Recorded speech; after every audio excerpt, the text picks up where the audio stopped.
Harper Audio presents Nora by Anne Rivers Siddons. Read by Kate Redding. Dedication. This book is for Patsy Dickey, heart friend. Prologue.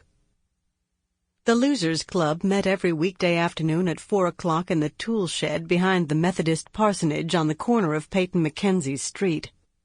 Peyton would be out of her 7th grade classes at the Lytton grammar school and sometimes through her homework by then. Her father would be cloistered away in the study he had fixed up for himself over the garage behind the elephantine McKenzie house on Green Street, and Clotilda would be grumbling to herself and moving ponderously about the kitchen, preparing supper for them. Peyton would not be required of man or woman for at least another 2 hours.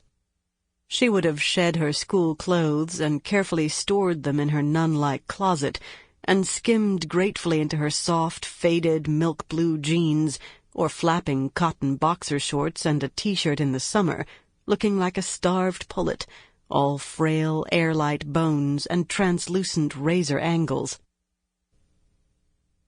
Ernie Longworth, the second member of the club after Peyton, would be dressed in the bursting coveralls he wore all day in the pursuit of his duties as sexton of the Methodist Church. Ernie was 34 years old, pursed and peevish as an old budgerigar, sullen and rude to almost everyone but his darting tarantula mother, the parsonage housekeeper, with whom he lived in a little house behind the official minister's residence, and the members of the Losers Club. Ernie was very fat and pale and fish-eyed behind his thick glasses, and sometimes reeked with what he called, with a loving flirt of the tongue, grave dirt, as he also kept the Lytton cemetery on a part-time basis. But he read voraciously, and fiercely loved classical music, and a sort of obscure theater that had nothing to do with the traveling road companies that performed light modern classics on the steps of the Erlanger Theater in Atlanta, 20 miles away, to which Fraser McKenzie dutifully took his daughter and 1 or 2 parent-appointed children. Not friends. Peyton had no friends of her own age and gender, once or twice a year.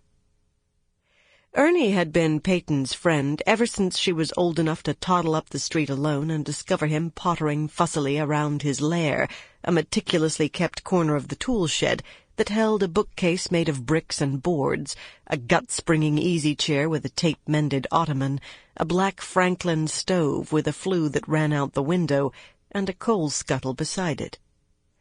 Ernie kept a small white plastic Philco radio on a shelf there, and there was usually a Tupperware pitcher of his mother's grudging pastel iced tea, or 3 Coca-Colas in an old red metal ice chest, waiting for the club members when they congregated. Ernie invariably looked up in elaborate annoyance when Peyton entered the shed. He would set aside his paperback with a slap, face down on the ottoman, and give her a pale blue swimming glare of sorely tried forbearance. Though he treated her as an equal, talking to her as if she were his age or he hers, he was generally so waspishly ineffectual that no one, including Peyton, took him seriously. But she was still proud to have him in the Losers Club because of his obviously superior mind and lofty taste and opinions on cultural matters, and she often parroted these to Clotilda, who only snorted.